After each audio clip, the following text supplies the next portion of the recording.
네, 충청남도가 지난 3년간 혁신도시 지정 등 성과를 내고 이른바 3대 위기 극복을 위한 정책을 펼치고 있습니다. 네, 충남도는 아직 남은 과제 해결을 위해 더 매진할 계획이라고 하는데요. 오늘 양승조 충남지사 스튜디오에 직접 모시고 말씀 나눠보도록 하겠습니다. 어서 오시죠. 안녕하십니까? 예, 안녕하십니까? 네, 반갑습니다.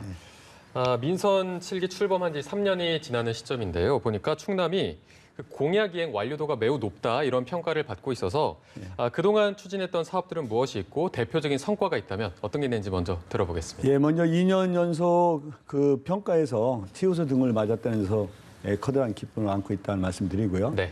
예, 충청남도는 사회 양극화를 해소해서 더불어 잘 사는 충남을 만들고 고령화 시대를 맞이해서 어르신 해권 충남을 만들자. 또 민족의 소멸로 가는 저출산 문제를 해결해서 IQ 기준 충남을 만들자. 또 가장 기업화기 준 충남을 만들자는 게 4가지 도저히 목표가 있습니다. 네네. 이 부분에 하나하나 여러 가지 성과를 냈다고 말씀드리는데요. 네, 정책 현안으로서는 혁신도시 지정과 서해선 직결 문제가 꼽을 만하다는 정책이고요. 현안 문제고. 예, 정책으로서는 굉장히 많이 했습니다.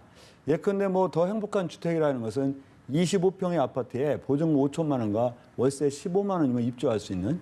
그런데 아이가 하나 태어나면 반은 충청남도 부담하고 2명이 태어나면 전액을 충청남도가 부담하는 더 행복한 주택이라든지 아니면 75세 이상 어르신들이 시내버스와 농어촌 버스 타면 무료라는 사업이라든지 아니 210만 전도민 사회안전보험 가입이라든지 농어민 수당이라든지 이런 많은 제도를 도입했는데 제가 일일이 설명할 수 없지만 전국 정책화가 돼도 바로 아주 제대로 정되고 국민의 삶이 개선될 수 있는 많은 정책을 수립하고 실현했다는 말씀을 드립니다. 네, 말씀해 주신 것처럼 많은 성과와 함께 또 취임 초기부터 가장 공을 들인 부분이 바로 혁신도시 지정이라고 들었습니다. 현재 이 상황은 좀 어떻습니까?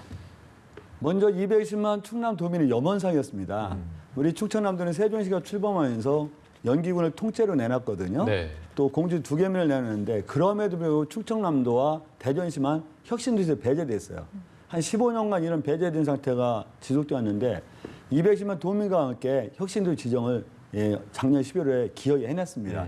법이 통과됐죠. 네. 그런 가운데 혁신도시 지정이 되고 나서 그럼 그 후속 조치에서 공공기관이 이전해 와야 되는데 우리 충청남도는 대략 한 15개, 20개 정도의 공공기관 유치를 목표로 하고 있는데요. 아쉽게도 아직까지 정부에서 제2차 공공기관 이전에 대한 어떤 결단이 내려지지 않았다 말씀을 드립니다. 따라서 우리 충청남도는 제2차 공공기관 이전을 중앙정부에 촉구를 하고요.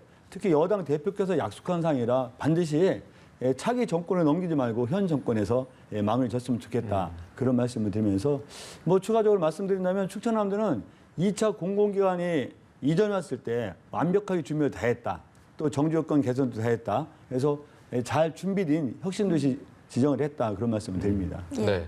그리고 그 정부 철도망 계획에 서해선 그 KTX 직결된 것도 이게 반영된 것도 큰 성과인데 철도 관련해서 또 좋은 소식이 하나 더 있다고 들었습니다. 여러 가지가 있는데요. 이건 굉장한 의미가 있습니다.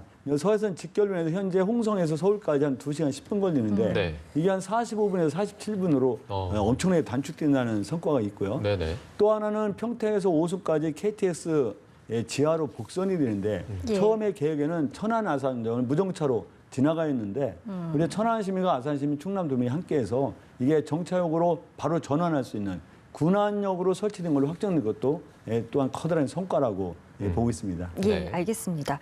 그리고 이와 더불어서 또 탄소 중립, 탈석탄에도 주력하고 계신데 이 분야와 관련해서 앞으로의 계획도 좀 여쭤보고 싶습니다. 먼저 충청남도는 그 2050 탄소 중립을 중앙정부에 앞서서 1년 전에 이미 했고요.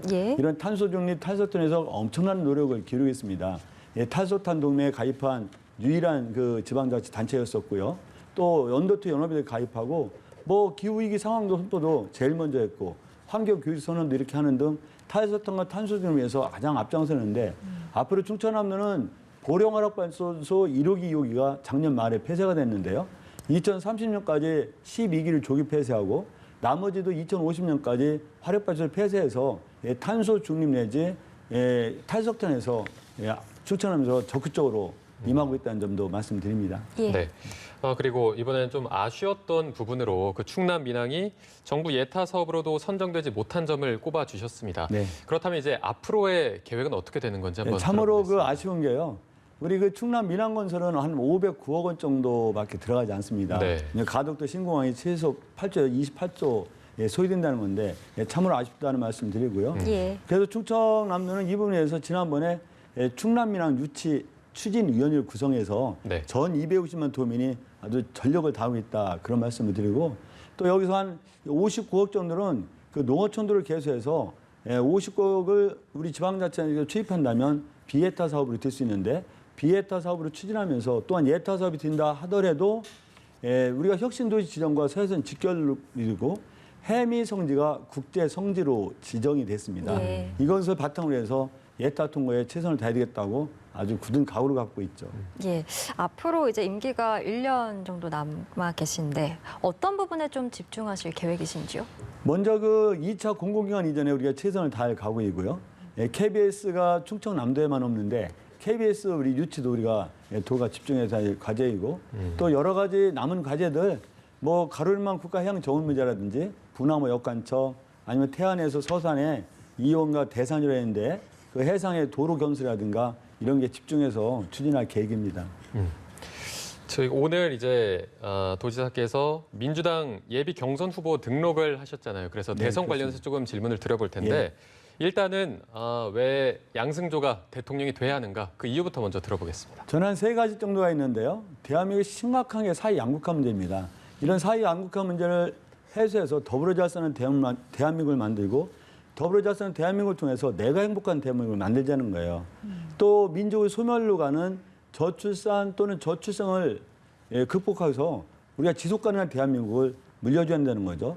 또 나가서 수도권과 비수도권이 극심한 이 불균형 상태를 치정하지 않으면 국가의 경쟁력은 날로 약화되기 때문에 국가 균형 발전을 이루기 위해서 저 양승주가 보건복지상위에서 한 12년 정도 활동을 했고 지금 비수도권의 지방자치단체장으로 일을 보고 있는데 이런 경험을 살려서 이런 성과를 내야 되겠다. 반드시 이런 3대 위기를 극복해서 말씀드린 대로 더불어 잘 사는 대한민국 그래서 내가 행복한 대한민국을 만들겠다는 것이 출마의 변이라고 하겠습니다. 네.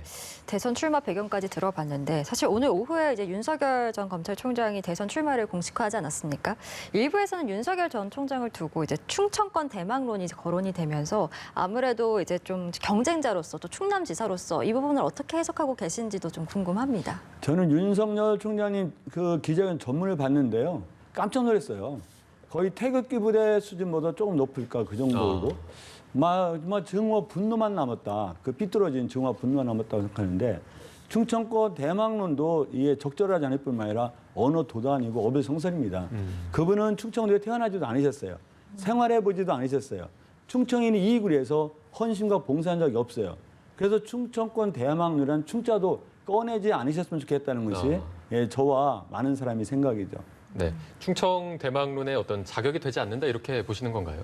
뭐 충청권 대만의 자격도 되지 않을 뿐만 아니라 오늘 그 기자회견을 보니까 국가 지도자로서는 상당히 미흡할 뿐 아니라 좀 문제가 크신 분이구나 이렇게 생각했습니다. 네. 그리고 최근에 그 제2의 윤석열 최재형 방지법을 제정하겠다 이렇게 공약을 하셨는데 어떤 취지로 저희가 보면 되겠습니까? 윤석열 전 총장님은 검찰의 그 수장 아니었습니까? 네네. 최재형 감사원장이셨는데 이분들은 그 공직농단을 한 거나 마찬가지예요.